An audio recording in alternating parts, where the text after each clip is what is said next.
Hello everyone, welcome back to Organic Master Gardening here in southern Hungary at 779.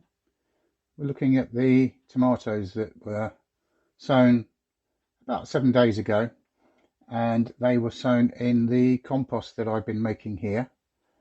And here's all the other seeds that we've got germinating slowly but surely. There's some catmint there, we've got some borage and lovage up there. You can't really see it at the moment because they're just popping through, and it's really for another video. And spinach is kind of starting. So today's video is all about compost. It's an important thing and it's worth spending some time on it, probably more time than people think is healthy for me, but it's, like I say, it is important. So let's get outside and take a look at what arrived yesterday.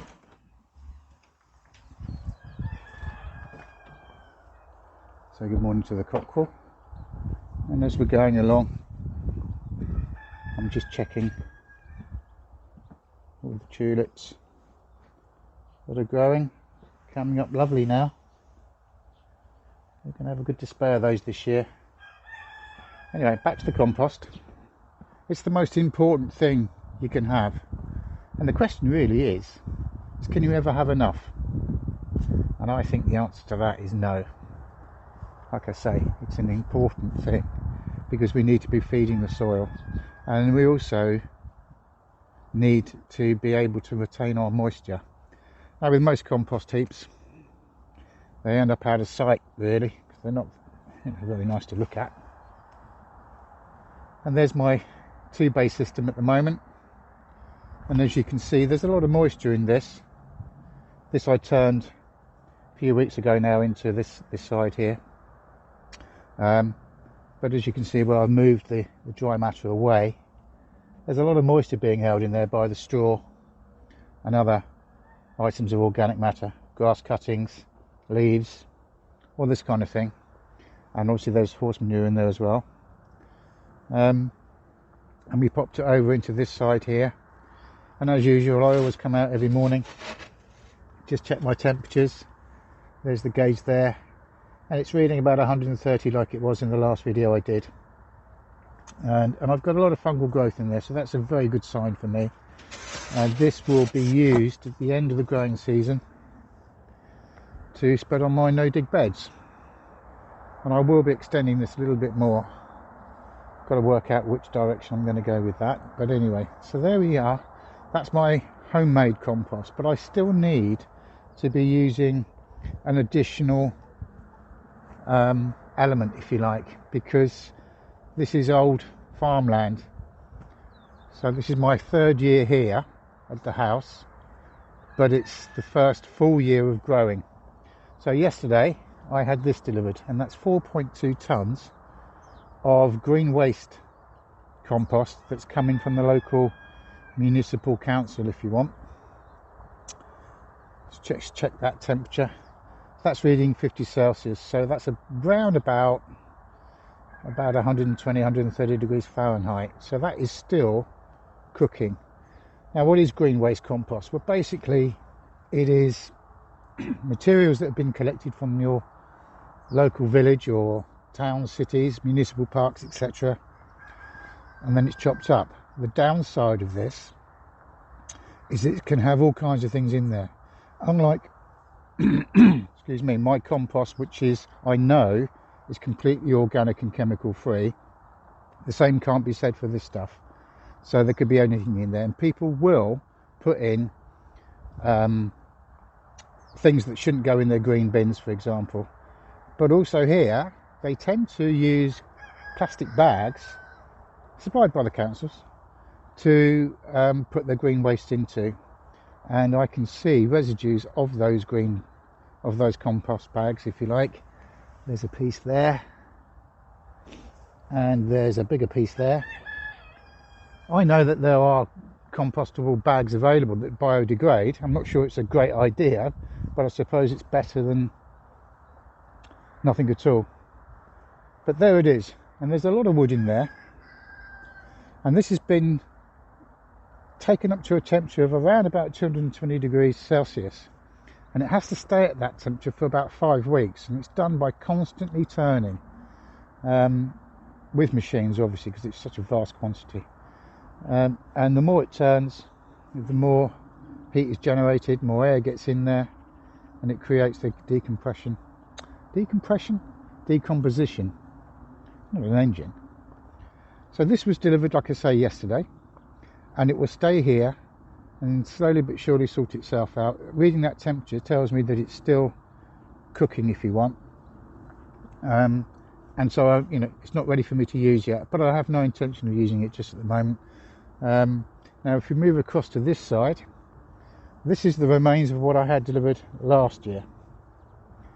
And as with this, what I will be doing with that is, as I use it, or when I come to use it, I will be sieving it through with the intention of collecting anything that shouldn't be in there and putting it to one side, so I can be comparing the quality.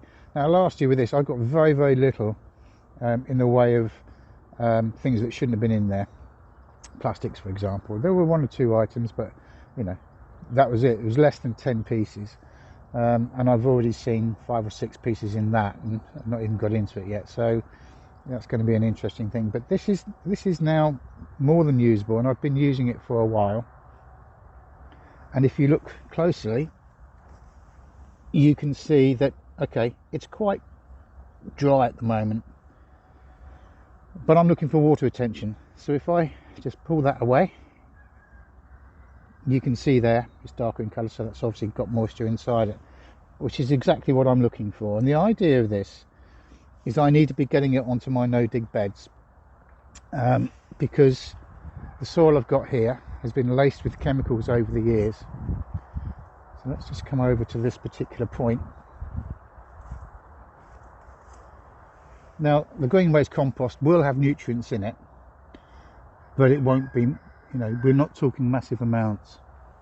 And so what I've done with that is I've used it to create these no-dig beds over here. As I sort of span round a little bit, or pan round, whatever the term is. And basically all these beds are made up as follows. So I've got a layer of cardboard, and where I couldn't get cardboard, then I've used sawdust. And then on top of that, I've added horse manure that has been well rotted down. And then on top of that, I've added the green waste compost to build up my layers. So each layer, so if I've used sawdust, it's got 6 inches or 150 mil. Then it's got the same amount of green waste compost on top of that, as well as the same amount of the horse manure.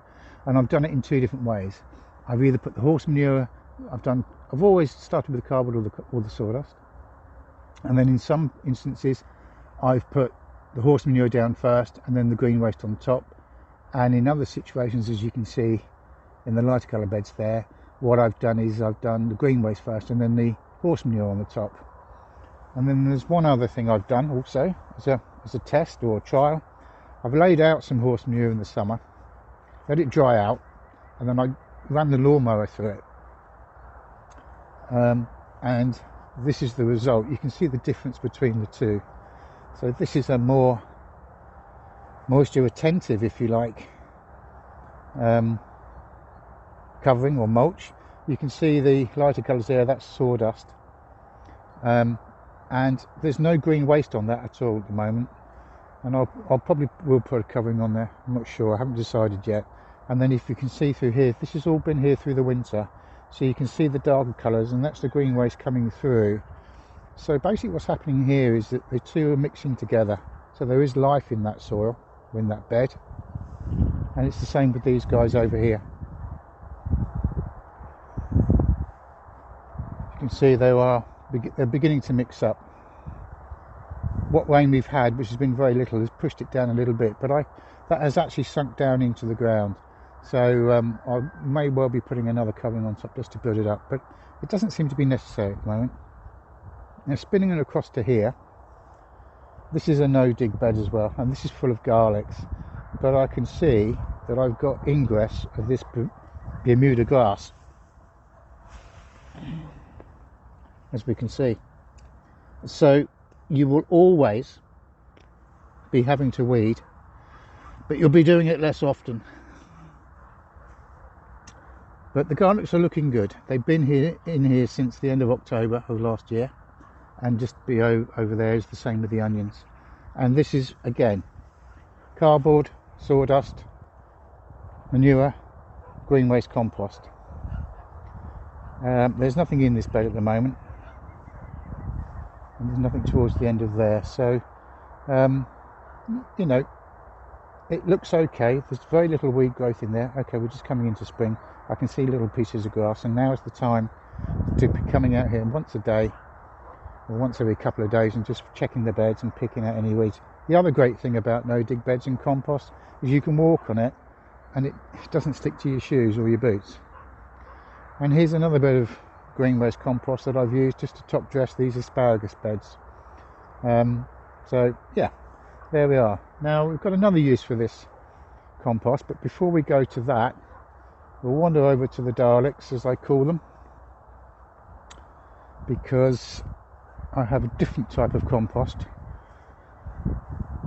growing, yeah, I suppose it is growing. It's certainly being produced. And in these Daleks, we use the waste from the kitchen, so vegetable peelings, coffee grinds, that kind of thing, and they come into here. Now, in a previous video, I turned this one into this one here, and every time you turn it, it generates heat. So there we are. This was started in September, so for about 5 months old, and that isn't far off. That was full when I turned it, I think it was 3 or 4 weeks ago, and you can see it's rotting down.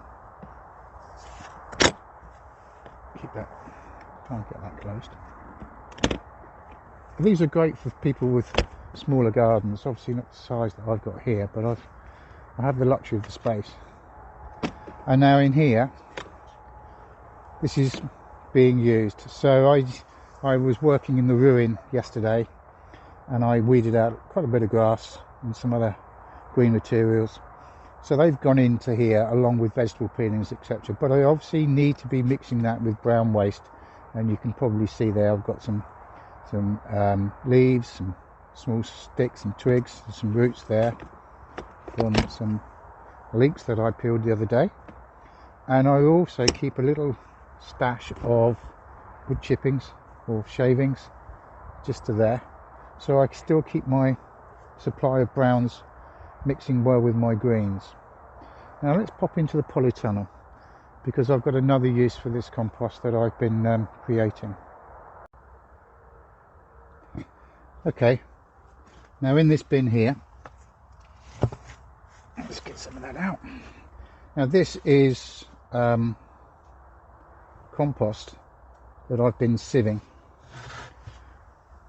and I'm using this to start off seeds. So those tomatoes that we saw at the beginning of the video have been sown in this, and it's the green waste, and as you can see, it's quite light. Well, it's very light. The other great thing about compost is that as well as holding the moisture, which is definitely what we want, see that crumbles away, it's a lot lighter than garden soil. So for example, I could fill up one of those big pots there, which is about 25 litres, and I can fill it with the compost, pick it up quite easily. If I did the same with garden soil, it would be much heavier. So I keep that in there, and then I just do my seed sowing there. Any surplus straight back into the tub, and away we go. Now the other thing I did with the compost is that when I put up this failed polytunnel, I spoke about it yesterday, that we've had so much wind that it's really not done this any favours at all. But anyway, what I did in here, I created these beds, and I did two things. So I filled it first with the horse manure that I had delivered, and then I put a top dressing of the green waste compost, and then I sowed radishes in here and also spinach, and they both grew, which told me that both materials or both growing mediums are chemical free and therefore good to use. So I've actually watered this 3 days ago. It was bone dry, but it's holding its moisture just by scraping that away. You can see that it's held its moisture, and without a doubt here we've got an issue with lack of rain.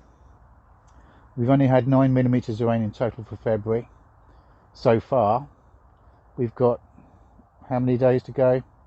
5 or 6 days to go before the end of the month, and we should be hitting a total of 30 for the month, and we're nowhere near it, and I don't see that happening. Certainly isn't predicted. And so the other valuable part of composting is that by applying it as mulches to our soils, we're able to maintain moisture levels inside. And I demonstrated that with my video recently, where I showed you the work I've been doing in the ruin, and when I planted tree lilies, it demonstrated that very, very well. So it is extremely important. I can't emphasize enough just how important compost is, and will continue to be. So my question was, or is can we ever have too much compost? And I think the answer to that is no. If you've got the space to be able to produce it yourself, then great. And obviously I have a lot more space than most people. The benefits of it are incredible, but the thing is that compost shouldn't be thought of as being as a thing to feed plants. It's to feed the soil and help nurture the soil.